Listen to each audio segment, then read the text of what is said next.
ఈరోజు దేవుని వాగ్దానం 13వ కీర్తన 5వ వచనం. నీ రక్షణ విషయమై నా హృదయము హర్షించుచున్నది. నీ రక్షణ విషయమై నా హృదయము హర్షించుచున్నది. రాజైన దావీదు రచించిన కీర్తన ఇది. నేనైతే నీ కృపయందు నమ్మిక ఉంచి ఉన్నాను. నీ రక్షణ విషయమై నా హృదయము హర్షించుచున్నదని దావీదు దేవుని రక్షణను కొనియాడుతూ ఉన్నాడు. 13వ అధ్యాయం కీర్తన 4వ వచనంలో, నేను మరణ నిద్ర నొందకుండా యెహోవా నాకు మహోపకారములు చేసి ఉన్నాడని దేవునిని కీర్తిస్తాడు.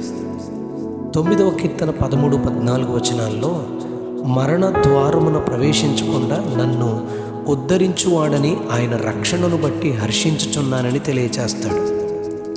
16వ కీర్తన 9వ వచనంలో, నా హృదయము సంతోషిస్తూ ఉంది, నా ఆత్మ హర్షిస్తూ ఉంది, శరీరము కూడా సురక్షితముగా నివసిస్తూ ఉంది. ఎందుకనగా దేవుడు నా ఆత్మను పాతాళములో విడిచిపెట్టడు, తన పరిశుద్ధుని కుళ్ళు పట్టనీయడు అని దావీదు ప్రవచిస్తాడు.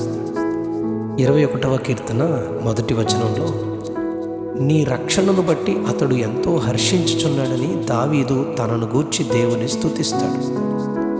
35వ కీర్తన 9వ వచనంలో, యెహోవా యందు నేను హర్షించెదను, ఆయన రక్షణను బట్టి నేను సంతోషించుచున్నాను అని ఆయన రక్షణను ఎంతో ఘనపరుస్తాడు.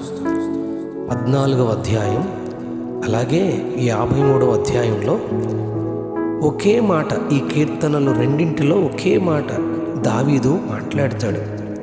సియోనులో నుండి ఇశ్రాయేలునకు రక్షణ కలుగునుగాక, యెహోవా చెరలోని తన ప్రజలను రప్పించినప్పుడు యాకోబు హర్షించును, ఇశ్రాయేలు సంతోషించును అని తెలియచేస్తాడు.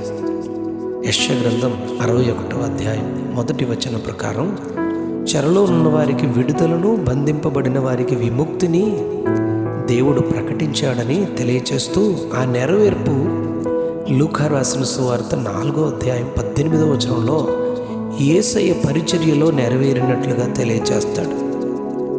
యోహాను సువార్త 8వ అధ్యాయం 34వ వచనంలో, పాపము చేయు ప్రతివాడు పాపమునకు దాసుడని యేసయ్య తెలియచేస్తూ, రోమాపత్రిక 6వ అధ్యాయం 18వ వచనం 22వ వచనం ప్రకారం, మనము పాపము నుండి విమోచింపబడి నీతికి దాసులయ్యామని, అందుకు దేవునికి స్తోత్రమని రోమా గ్రంథకర్త చెబుతూ, దాని అంతము నిత్య జీవమని, దేవుని కృపావరం మన ప్రభువు అయిన క్రీస్తు యేసునందు నిత్య జీవమని తెలియచేస్తాడు. రోమపత్రిక 10వ అధ్యాయం 9-10 వచనాల ప్రకారం, యేసు ప్రభు అని ఎవరైనప్పటికీ నోటితో ఒప్పుకుని దేవుడు మృతులలో నుండి ఆయనను లేపెనని హృదయమందు విశ్వసిస్తే వాడు రక్షించబడతాడని తెలియచేస్తూ, మనము పాప విమోచనకు యేసు ప్రభు శిలువ మరణము అని గుర్తించినప్పుడు 8వ అధ్యాయం రోమపత్రిక 1వ వచనం ప్రకారం, కాబట్టి ఇప్పుడు క్రీస్తు యేసునందున్న వారికి ఏ శిక్షా విధియు లేదు, క్రీస్తు యేసునందు నిత్య జీవమని, జీవమునిచ్చు ఆత్మ పాప మరణముల నియమము నుండి మనలను విడిపించిందని ప్రకటిస్తాడు రోమా గ్రంథకర్త. ఒక పక్షిని బంధించి మనం ఎంత ఆహారం పెట్టినా దానికి స్వేచ్ఛనీయలేం. దానిని పంజరము నుండి వదిలిపెట్టి ఆ స్థితి దానికి కలిగినప్పుడు అది అరుపులు అరుస్తూ సంతోషధ్వనులు చేస్తూ ఎలా ఎగిరిపోతుందో, పాప మరణముల నియమములోనున్న మానవ ఆత్మకు విమోచన క్రీస్తు రక్తము ద్వారా పొందినప్పుడు మనము రాజైన దావీదు వలె ఆయన అనుగ్రహించిన రక్షణను బట్టి హర్షించకుండా ఎలా ఉండగలం? దావీదు, నేను మరణ నిద్ర నొందకుండా, మరణ ద్వారమును ప్రవేశించకుండా, నా ఆత్మను పాతాళంలో విడిచిపెట్టకుండా ఆయన నన్ను రక్షించాడు, అందుకే నా హృదయం హర్షిస్తుంది అని దేవుని ఘనపరుస్తాడు. ఇలా మనం కూడా దేవుని రక్షణను కోరుకొని పాపముల నుండి విమోచింపబడి ఆయనలో హర్షించినట్లు దేవుని సహాయం మనం పొందుకుందుముగాక. రక్షణను ఇంత గొప్ప రక్షణ అని హెబ్రీ గ్రంథకర్త అభివర్ణిస్తాడు.